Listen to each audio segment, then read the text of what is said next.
नमस्कार। आदर और सम्मान के योग्य डॉक्टर कृष्ण गोपाल जी, सह सरकार्यवाह राष्ट्रीय स्वयंसेवक संघ, दिल्ली सरकार के ऊर्जावान यशस्वी शिक्षा मंत्री आदरणीय Ashish Sood ji, professor Anil Sahasrabuddhe, professor Anu Singh Lather, professor Shashi Kala Banjari madam, professor KC Sharma ji, doctor Vikas Gupta, Shri Prashant Jain ji, professor Mahesh Verma, vice chancellor Indraprastha university, professor PN Singh, professor AC Pandey, माननीय गोविंद जी, राष्ट्रीय संगठन मंत्री विद्या भारती अखिल भारतीय संस्थान, और माननीय केन रघुनंदन जी, राष्ट्रीय संगठन मंत्री विद्या भारती उच्च शिक्षा संस्थान, और इस सभागार में विभिन्न विश्वविद्यालयों से आए वाइस चांसलर्स, इंस्टीट्यूशन के डायरेक्टर्स, यूनिवर्सिटी के deans, head of the departments, अलग अलग कॉलेजेस से आए प्रिंसिपल्स, टीचर्स, प्रोफेसर्स, और यहाँ पर बैठे सभी मेरे विद्यार्थी, मैं आप सबका दिल्ली विश्वविद्यालय की तरफ से स्वागत करता हूँ और अभिनंदन करता हूँ।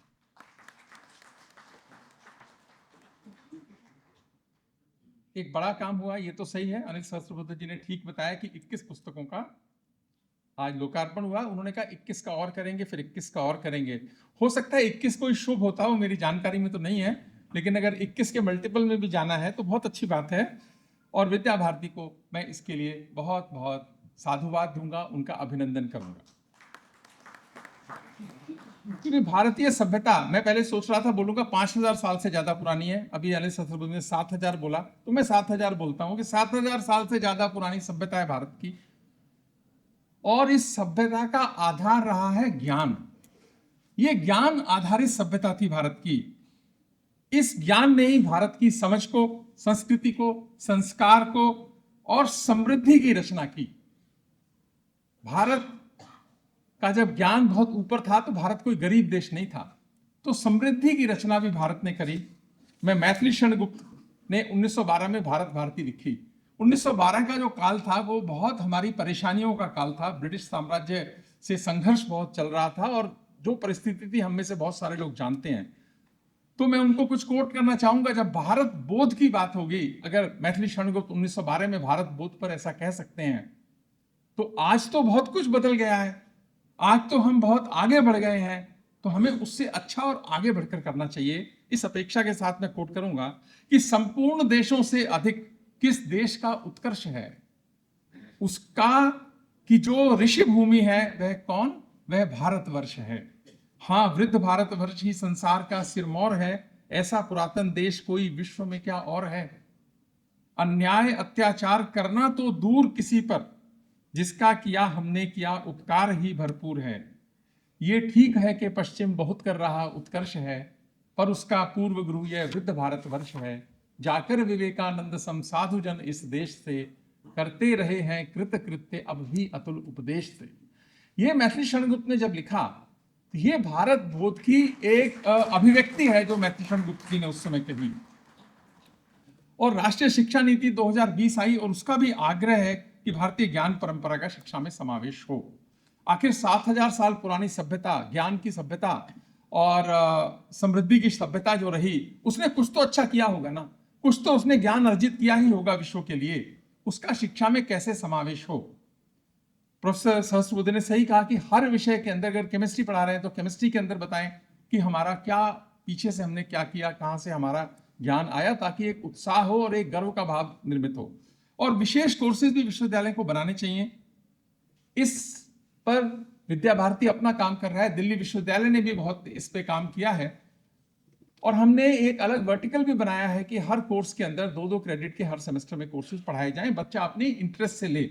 लेकिन वो एक वर्टिकल है, पर अगर हम इसकी हॉरिजॉन्टल हर कोर्स में कम से कम आधा यूनिट, एक पैराग्राफ हम डालें कि इसमें क्या हुआ, कुछ इससे रिसर्च होगी, कुछ शोध होगी, कुछ अच्छी बात निकल के आएगी, जिससे कि एक साइंटिफिक जो बात कही है वैसा कुछ एक निर्माण होगा वातावरण इसके लिए। तो ये जो पुस्तकें आई हैं ये वैल्यू एडिशन करेंगी कोर्सेज में, टीचर्स का भी मार्गदर्शन करेंगी, स्टूडेंट्स का भी करेंगी। तो विद्यार्थी और जो प्राध्यापक यहाँ पर हैं उनके माध्यम से मैं सभी को कहना चाहूंगा कि हमको पढ़नी चाहिए, जिससे हमारी एक अलग से दृष्टि का निर्माण होगा। नहीं तो बहुत बार हम सुनी सुनाई बातें बहुत सारी कहते रहते हैं, कुछ कहावतों में कहते रहते हैं, कुछ मुहावरों में कहते रहते हैं और बोल देते हैं, तो उसका कोई साइंटिफिक पक्ष एविडेंस के साथ आएगा, इस अपेक्षा के साथ लिखा गया। तो मैंने भी सोचा कि कल मेरे पास पुस्तक आई तो मैंने कहा कि कुछ पढ़ना चाहिए मुझे भी एक।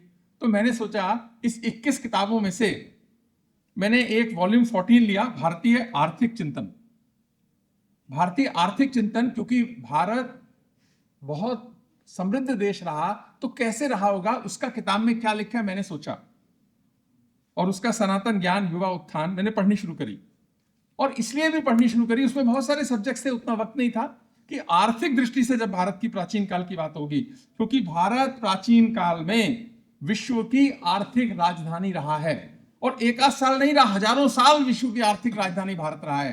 क्या परंपराएं थी, क्या सिस्टम्स थे, ये समझने के लिए, क्योंकि उस समय की श्रेष्ठ व्यवस्था थी व्यापार की, व्यवहार की, कौशल की, न्याय की, तभी तो आर्थिक राजधानी था विश्व की।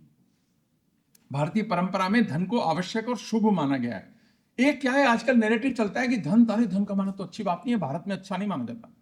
ऐसा भारतीय परंपरा में, ज्ञान परंपरा में बिल्कुल नहीं है। धन को आवश्यक और शुभ माना जाता है।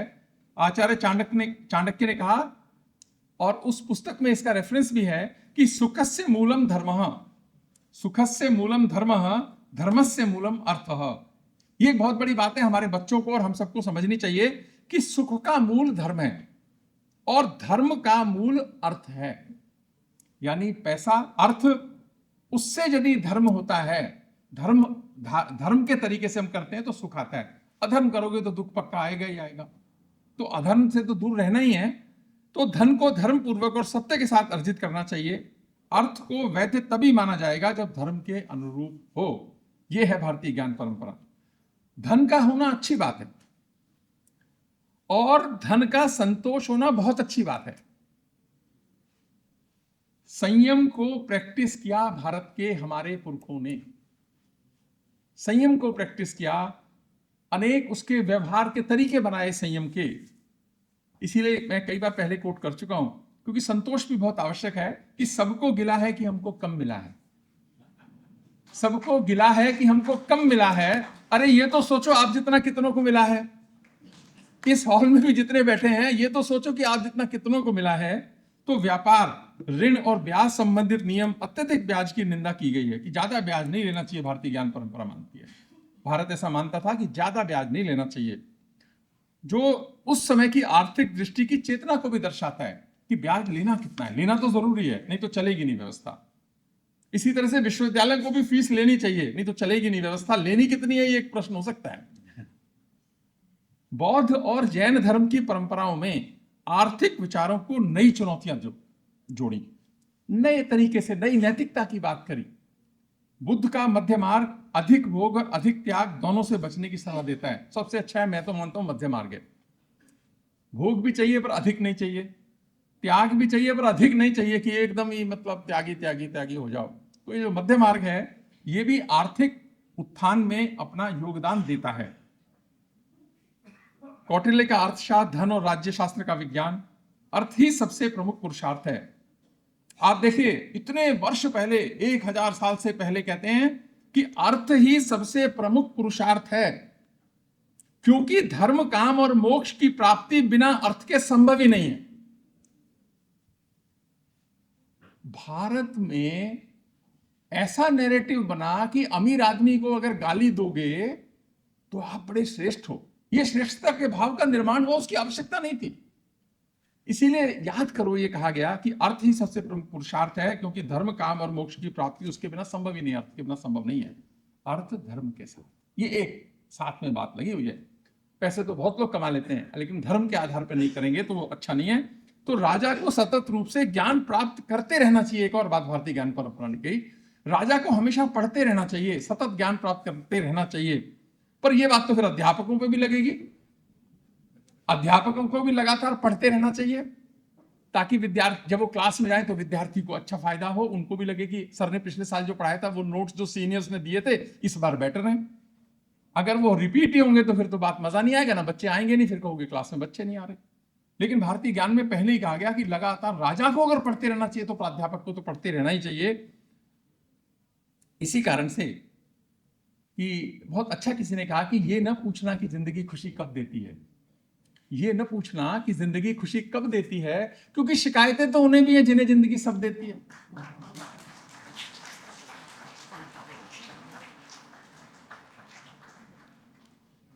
शिकायत करते प्राध्यापक अच्छे नहीं लगते। भारतीय ज्ञान परंपरा इसके विरोध में जाती है।